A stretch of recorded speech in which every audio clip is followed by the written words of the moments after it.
Hello les amis, comment allez-vous? Bah écoutez, moi ça va plutôt bien et aujourd'hui on se retrouve pour un nouveau tutoriel sur After Effects. Donc aujourd'hui nous allons étudier le mouvement, enfin l'effet de réflexion que nous pouvons appliquer sur une forme ou une lettre sur After Effects. Donc voilà à peu près à quoi ça ressemble. Donc là nous pouvons voir ici un trait blanc qui épouse parfaitement la lettre, le R. Donc voilà.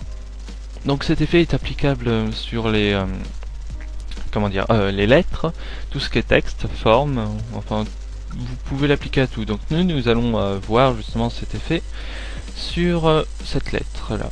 Donc on va commencer par créer un nouveau projet. Donc voilà, on n'est pas enregistré. Composition, nouvelle composition.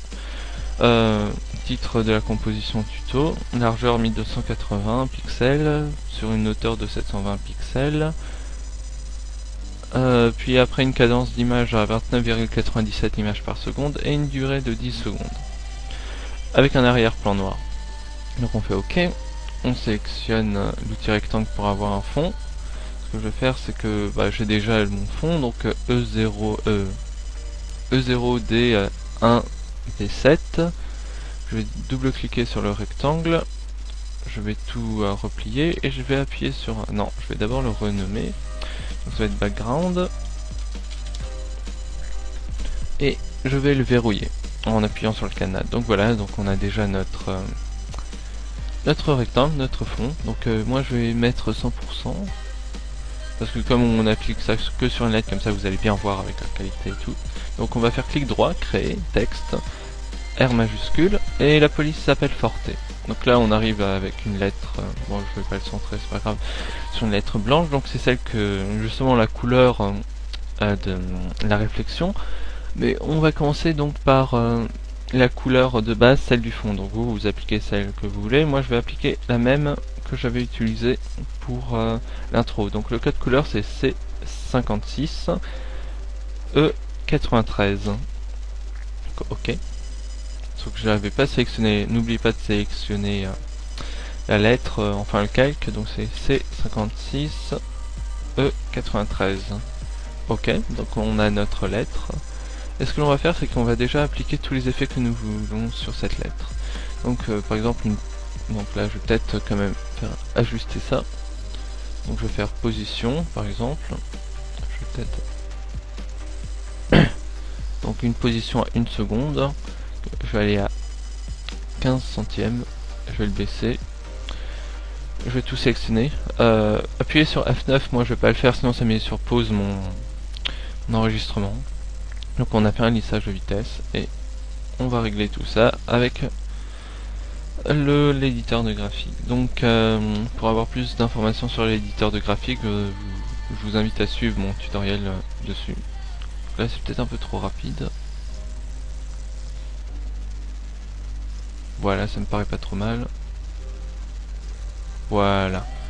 Donc là, on a déjà notre effet. Si vous voulez appliquer une ombre, donc vous allez dans Effet paramètres prédéfinis. Donc moi, en fait, ça plante tout le temps. Donc on va devoir un peu attendre.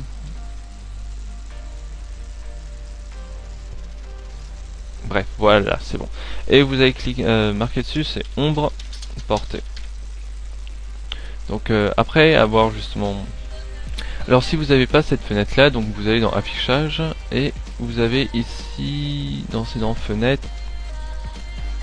Donc fenêtre, attendez, je vais vérifier. Non, j'ai pas fait de bêtises, c'est bon. Donc dans fenêtre, c'est ici dans effet et paramètres prédéfinis pour raccourci, c'est TRL+.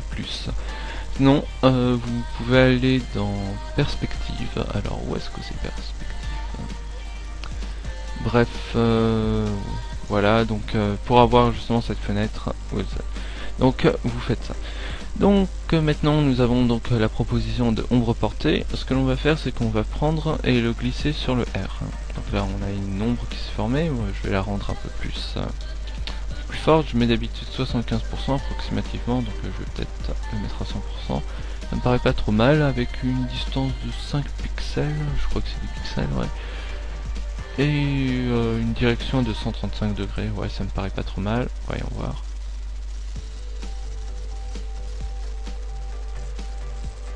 Donc voilà. Donc voilà, on a déjà notre mouvement qui est déjà tout tracé. Donc ce que l'on va faire, c'est qu'on va dupliquer celui-là, CTRL-D. On va lui appliquer une couleur, donc on va aller dans caractère, donc exactement la même chose, vous allez dans fenêtre. Et techniquement voilà, c'est CTRL plus point d'exclamation. Donc vous allez dans caractère et sélectionnez une nouvelle couleur. Donc moi je vais prendre la couleur de code E9, E9, E9. C'est une couleur de base, donc celle-là aussi a une ombre. Ce que l'on va faire, c'est qu'on va faire clic droit, après composer, vers OK. Et donc voilà. Pourquoi je fais ça? Parce que justement on va utiliser l'outil plume. Et il s'avère en fait que c'est la même chose. Donc grâce à ça, justement vous allez pouvoir utiliser un masque dessus. Et en fait, je crois qu'il n'y a pas besoin de faire ça, mais comme j'avais fait utiliser ce procédé là, donc autant utiliser la même chose, mais il me semble qu'il n'y a pas besoin d'utiliser après composition, je vais pas essayer, mais bon. Donc maintenant, vous allez sélectionner l'outil plume et créer un genre de rectangle, pas obligatoirement rectiligne, regardez, je fais comme ça, et voilà. Donc là on a notre... regardez, donc là on voit que ça épouse parfaitement, comme ça la lettre R. Et par exemple, je voudrais sélectionner l'effet pour que ça fasse ce mouvement là. Donc on va donc déplier, aller sur masque, masque 1, et tracer du masque. Donc vous allez cliquer sur le chronomètre, prendre un point, le décaler jusque là, et pendant que ça dure 1 minute, voilà, donc on peut passer ça comme ça, hop, et voilà. Donc maintenant vous pouvez observer que c'est vraiment abrupt comme effet, et aussi si on... Et aussi, comme on voit le mouvement, donc là on voit donc le bas du R. Donc que c'est pas vraiment superbe. Donc maintenant pour affiner tout ça, vous allez donc sélectionner votre deuxième R, aller première image clé vers CTRL Maj D. Non, c'était pas celui-là. C'est quoi ça? Ah, je crois que c'est les raccourcis en fait de... Oh non, mais non, non, non. Non, mais c'est les raccourcis de... Camtasia, super. Donc après un petit problème, après avoir remarqué que le raccourci que j'ai utilisé servait à faire ça, ce qui me sert strictement à rien d'ailleurs. Donc ce que vous allez faire, c'est soit appuyer sur CTRL Maj D pour justement couper. Bon, c'est pratique si vous êtes loin, sinon vous allez prendre le bout justement du calque et l'amener jusqu'au premier point clé. Donc vous allez remarquer que il n'y aura plus le problème. Donc voilà. Maintenant, on remarque aussi que c'est assez abrupt.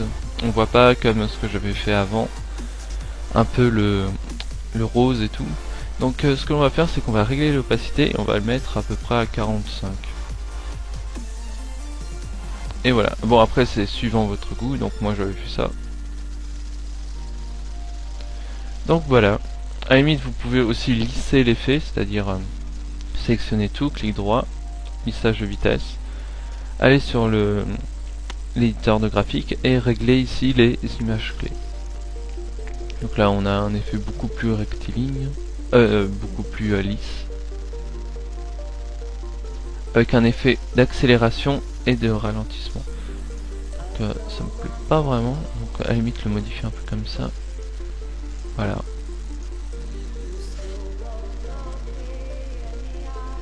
Ah, magnifique comme ça. Avec une petite accélération à la fin. Super, magnifique. Donc voilà, maintenant vous savez faire donc un effet de réflexion sur les lettres. Vous pouvez appliquer exactement la même chose sur des formes, donc vous créez un carré. Donc à la limite, vous pouvez créer un carré, faire exactement la même chose. N'oubliez cependant pas justement de précomposer le carré, parce que justement ça risque... on peut faire l'exemple, voilà. Donc je crée un carré comme ça. Donc je le règle en 720. Donc je vais peut-être changer la couleur. Je vais mettre par exemple... voilà. Et maintenant si par exemple j'applique cet effet là dessus. Donc on peut remarquer que ça continue. Donc en fait, pourquoi j'avais précomposé justement le R, pour les lettres il n'y a pas besoin, mais pour les formes il y aura besoin justement. Donc c'est un genre de réflexe qu'il faut avoir. Parce que justement le fait de précomposer permettrait de créer un masque par-dessus. Donc voilà, bah écoutez, j'espère que ça vous a plu ce tutoriel, je vous dis à salut et à un prochain tuto, ciao.